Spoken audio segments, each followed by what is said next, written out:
So hello po mga ka-farmers, welcome po ulit dito sa ating channel.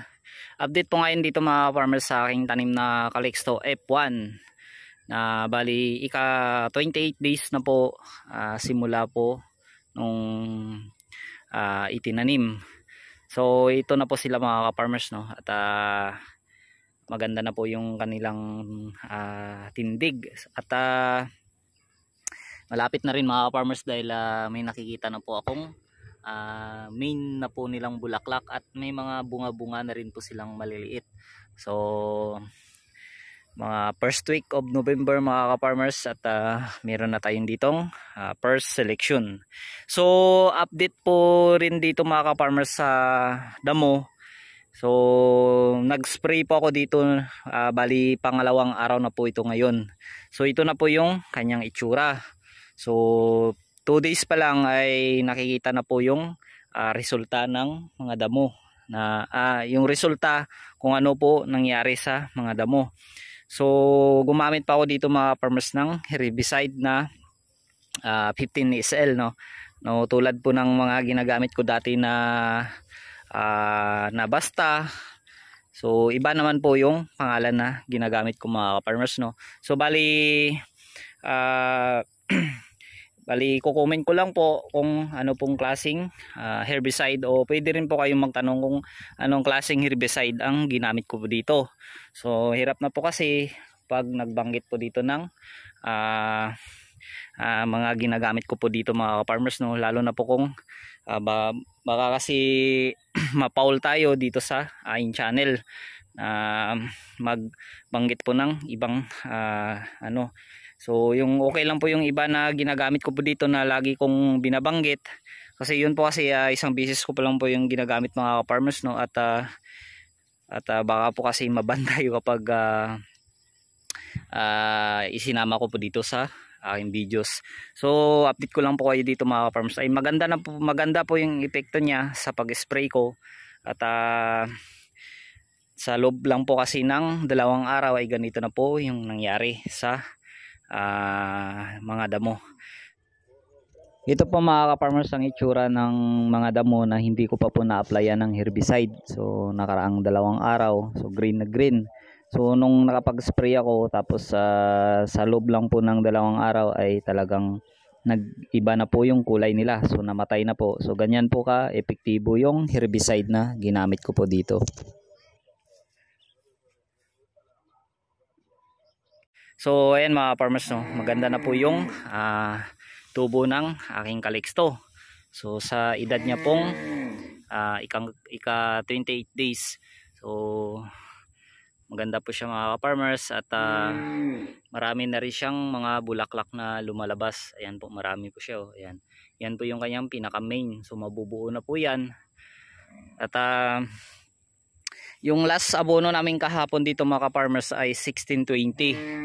At saka may mix po siyang kaunting urea. So bali next sa susunod na Sabado mga farmers ay magpapalit na po kami ng abono. So bali yung abonong gagamitin ulit namin dito ay triple 14 na.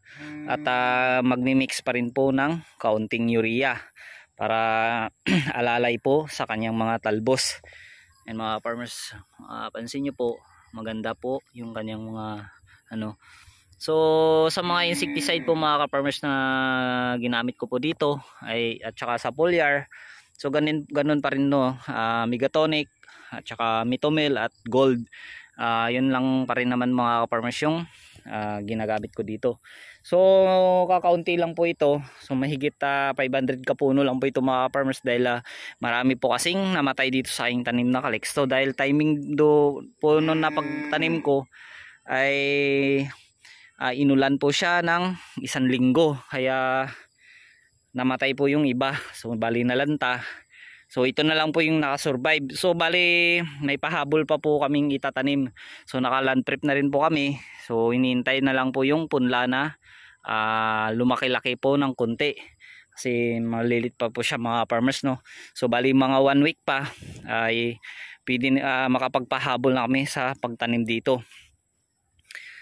So ito sa ngayon, ito lang mga farmers yung tanim ko dito na Calixto F1 na nauna. So bali ayan, sa itaas po yung sili na Laba F1.